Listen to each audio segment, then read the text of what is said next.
Hello students, বায়োবিদ্যার আরেকটি নতুন ক্লাসে সবাইকে স্বাগত। মে মাসের প্রায় দেখতে দেখতে হাফ হয়ে গেল। এতদিনে আশা করছি তোমরা যে যে স্যার ম্যামের কাছে পড়ো তাদের প্রায় সিলেবাস কমপ্লিট। গরমের ছুটির পর স্কুল খুললেই সেকেন্ড ইউনিট টেস্টের পরীক্ষা। এই সেকেন্ড ইউনিট টেস্টে যে সমস্ত প্রশ্নগুলো আসতে পারে সেই সমস্ত প্রশ্নগুলোই তোমাদের সাথে এখন থেকে আলোচনা করব।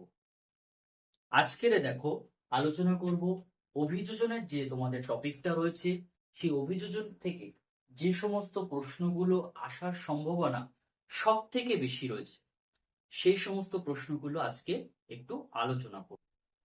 আর প্রশ্নগুলোর উত্তর যদি তোমাদের প্রয়োজন হয় তাহলে আমাকে কমেন্ট বক্সে জানাবে, কিংবা আমার ফোন নাম্বার দেওয়া থাকবে, সেখান থেকেও আমাকে জানাতে পারো। আমি তোমাদের উত্তরগুলোর পিডিএফ প্রোভাইড করে দেবো। তাহলে চলো আজকের আমরা এই প্রশ্নগুলো সম্পর্কে একটু আলোচনা করে নিই। তাহলে দেখো, প্রথম প্রশ্ন কি আছে?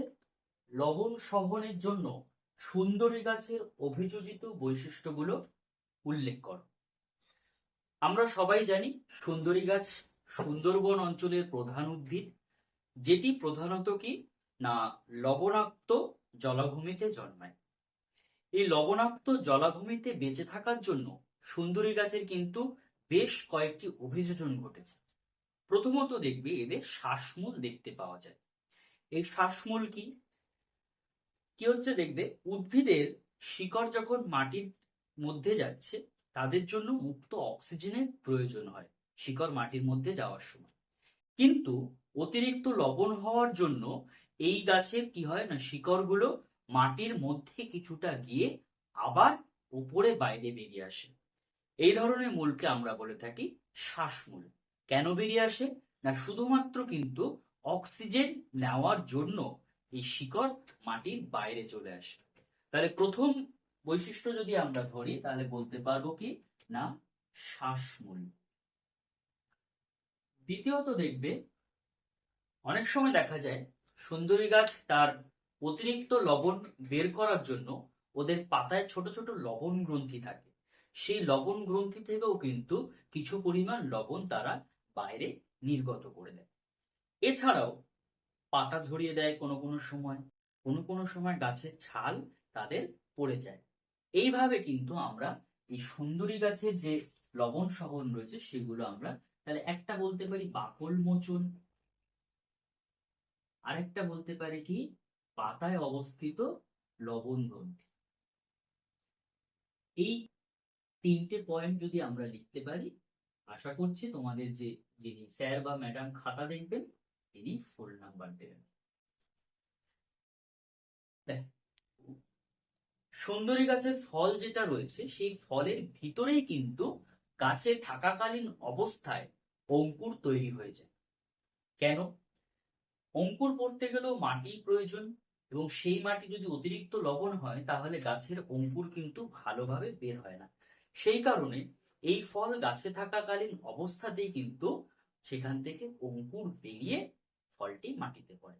এই পয়েন্টটা কিন্তু মনে রাখবে, এটা লিখতে হবে না পরীক্ষায়, তবে এটা মনে রেখো পরবর্তীকালে জানার জন্য। এবারে দেখো 2 নম্বর প্রশ্ন যেটা রয়েছে, মাছের জলজ অভিযোজনে পটকার ভূমিকা লেখো। আমরা সকলেই মাছ খাওয়ার সময় দেখবে মাছের মধ্যে একটি ছোট করে পটকা দেখতে পাই। পটকাটার গঠন চিত্র যদি আমি আঁকি তাহলে দেখবে অনেকটা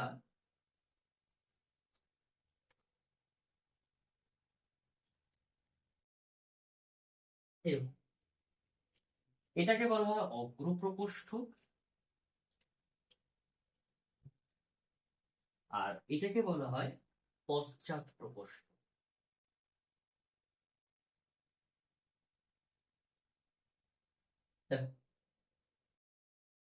এই অগ্রপ্রকোষ্ঠে রেড গ্রন্থি বলে একটা গ্রন্থি আছে, আর এই পশ্চাৎ প্রকোষ্ঠে রেটিয়া মিরাবিলিয়া বলে আরেকটি গ্রন্থি আছে। এই অগ্রপ্রকোষ্ঠের রেড গ্রন্থিতে যখন গ্যাস উৎপন্ন হয় তখন কি হয়, অগ্রপ্রকোষ্ঠ ফুলে ওঠে। এই ফুলে ওঠার ফলে কি হচ্ছে, এই ফুলে ওঠার ফলে কি হচ্ছে না, মাছ জলের উপরে কিন্তু ভেসে উঠছে। আবার এই রেটিয়া মিলেবিলিয়া যে গ্যাস শোষণকারী যে অংশটা রয়েছে, অগ্রপ্রকোষ্ঠ থেকে গ্যাস যখন পশ্চাৎ প্রকোষ্ঠে চলে যাচ্ছে, সেই সময় কি হচ্ছে, পশ্চাৎ প্রকোষ্ঠ ফুলে উঠছে এবং অগ্রপ্রকোষ্ঠ চুপসে যাচ্ছে। এর ফলে মাছ কিন্তু জলের মধ্যে চলে যাচ্ছে। এই দুই প্রকোষ্ঠে যখন গ্যাসের পরিমাণটা সমান হবে, অর্থাৎ অগ্রপ্রকোষ্ঠ ও পশ্চাৎ প্রকোষ্ঠে যখন গ্যাসের পরিমাণ সমান, তখন কিন্তু মাছ সাম্যাবস্থায় ভেসে থাকছে। তাহলে পটকার ভূমিকা কি? পটকার ভূমিকা হচ্ছে মাছকে জলে ভাসতে ও জলে ডুবতে সাহায্য করে। আশা করছি এই প্রশ্নের উত্তর তোমাদের মাথায় ভালোভাবে ঢুকে গেছে। 3 নম্বর প্রশ্ন দেখো কি বলছে, মরুভূমিতে বেঁচে থাকার জন্য উটের আরবিসির অভিযোজনগত পরিবর্তনগুলি দেখো। আমরা ছোটবেলা থেকে একটা জিনিস শুনে এসেছি কি না, উটকে আমাদের বলা হয় মরুভূমির জাহাজ। অর্থাৎ মরুভূমিতে চলাচলের প্রধান যে প্রাণী সেটা হচ্ছে আমাদের উটকে ব্যবহার করা হয়। মরুভূমি অর্থাৎ একটি গরম পরিবেশ, সেই গরম পরিবেশে উট কিন্তু তার পর্যাপ্ত পরিমাণ জল পায় না। সেই কারণে এদের কিন্তু কি হচ্ছে না, যখন দেখবে এরা জল পাচ্ছে, তখন মোটামুটি ভাবে এরা কিন্তু প্রায় 100 লিটার জল একসাথে খেতে পারে, যেটাকে আমরা 25 গ্যালন, এই 25 গ্যালন কিন্তু জল উট একসাথে খেতে পারে যদি পায়। আর 1 গ্যালন সমান সমান কিন্তু আমাদের 4 লিটার। তাহলে দেখতে পাচ্ছ যে তোমরা উট কিন্তু একসাথে 100 লিটার জল খেতে পারে। এবার ধরো এই 100 লিটার যদি কোনো একটি উট একসাথে খায়, এদের রক্ত কি হবে, ফেটে যাওয়ার সম্ভাবনা থাকবে। আমরা দেখেছি আমরা যদি একসাথে 250-র বেশি বা 300-র বেশি জল খাওয়ার চেষ্টা করি, দেখবে আমাদের কষ্ট হয়।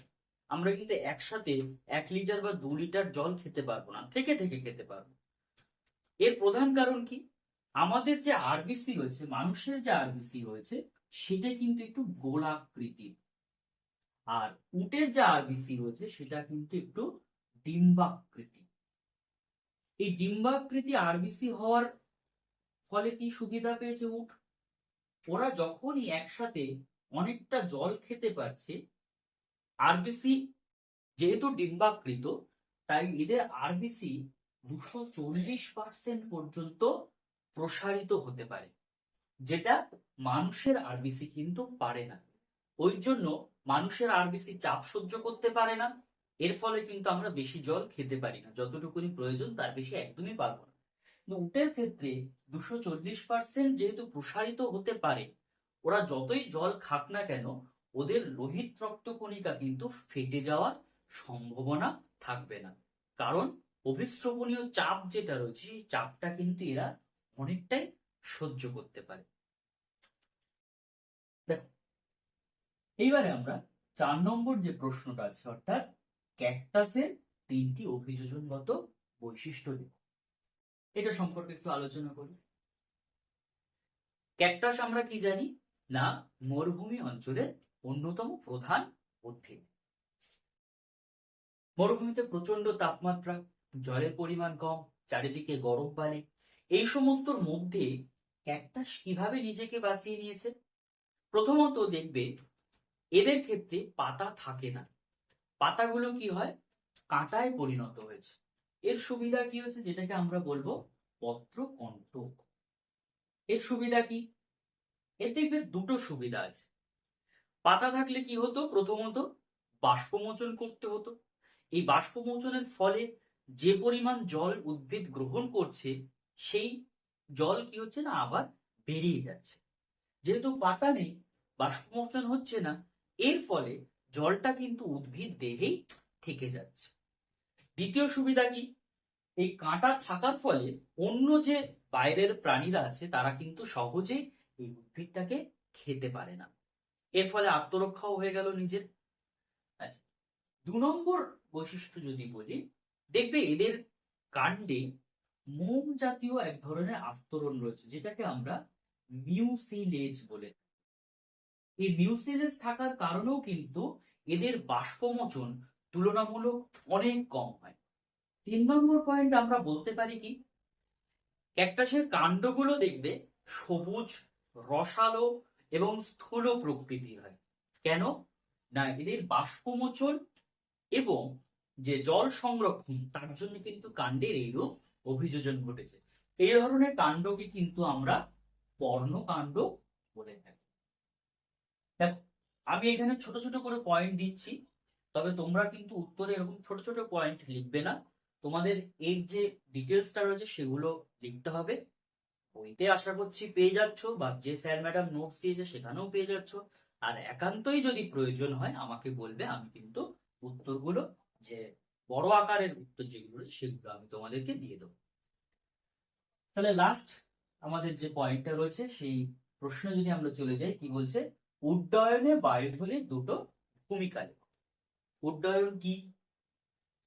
উড্ডয়ন হচ্ছে, দেখবে পাখি যে ওড়ে সেই পদ্ধতিকে আমরা বলে থাকি উড্ডয়ন। পাখিকে আমরা কি বলি না, মুখ্য খেচর প্রাণী। বিশেষ করে তোমাদের এখানে পায়রা রয়েছে বইতে, তাহলে পায়রার যে উড্ডয়নে বায়ুথলির ভূমিকা রয়েছে সেটা আমরা দেখব। পায়রার ফুসফুসে মোট ৯টি কিন্তু বায়ুথলি থাকে। এই বায়ুথলি এই বায়ুথলিগুলোর কাজ কি? এই বায়ুথলিগুলোর কাজ হচ্ছে অতিরিক্ত অক্সিজেন ধরে রাখা। কেন? দেখবে পায়রা সহ বিভিন্ন পাখি এরা কি করে, অনেক উঁচুতে ওড়ে।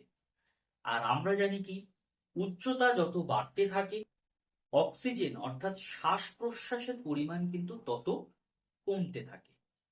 সেই কারণেই এরা যত উপরে উঠছে তত কিন্তু এদের অক্সিজেনের ঘাটতি হচ্ছে। এর ফলে তারা কিন্তু উড়তে অসুবিধায় পড়ছে। এই বায়ুথলিগুলো কি হচ্ছে, অতিরিক্ত অক্সিজেন ধরে রাখছে। এর ফলে তারা সহজেই কিন্তু আকাশে উঠতে পারছে। এছাড়াও অতিরিক্ত বায়ু থাকার ফলে কি হচ্ছে, এদের দেহ কিন্তু খুব হালকা থাকছে। এর ফলেও কিন্তু তারা ভালোভাবে আকাশে উঠতে পারছে। তাহলে এই ছিল আজকের আমাদের 5টি প্রশ্নের আলোচনা। আশা করছি আলোচনাগুলো তোমরা সহজেই বুঝতে পেরেছো। আর জীবন বিজ্ঞানের এই ধরনের সহজে বোঝার জন্য তোমরা চ্যানেলটাকে অবশ্যই একটু ফলো করে রেখো, বন্ধু বান্ধবদেরকে জানিয়ে রেখো, যাতে সহজেই বাংলা ভাষায় তারা জীবন বিজ্ঞানের প্রত্যেকটি বিষয় বুঝতে পারে। তাহলে আজকের ক্লাস এই পর্যন্ত, আবার দেখা হবে আগামী ক্লাসে।